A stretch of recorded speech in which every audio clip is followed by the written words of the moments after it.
épargné beaucoup de détails et j'ai dû me débrouiller seule. Et moi à ce moment-là, j'avais une amie à moi, elle était sur Paris et elle était plus grande que moi. Elle avait 20, elle avait 20.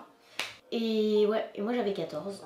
Et son métier, c'était de vendre son corps, de jouer de sa beauté, de jouer de ses atouts. Certes, à son âge, elle pouvait travailler, mais une fois que t'es dans ça, c'est compliqué d'en sortir. Et moi, pendant une semaine, j'ai dormi dans une cave dans ma ville et elle m'a dit viens.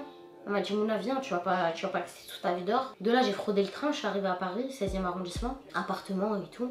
Bam, premier client, deuxième client, troisième client, quatrième client, 5e, 6e, 7e, 8e.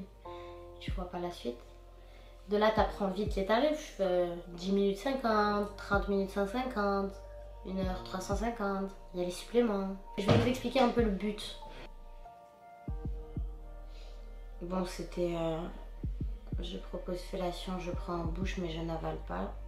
Rapport vaginal protégé, duo, avec capote obligatoire.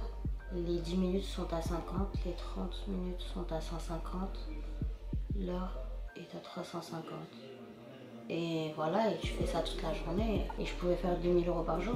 Et à 14 ans, quand tu fais 2000 € par jour, tu oublies tout en fait. Et j'avais même oublié que j'étais dans la galère. Je sais pas comment dire, j'étais dans la galère, mais j'avais oublié.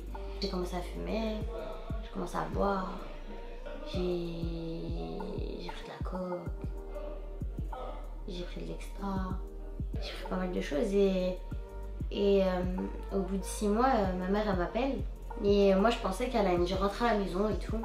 Et elle m'a appelé et elle m'a dit oui, ton frère il a perdu la tête et il s'est échappé à Paris et il s'est fait arrêter et il est en psychiatrie à Paris.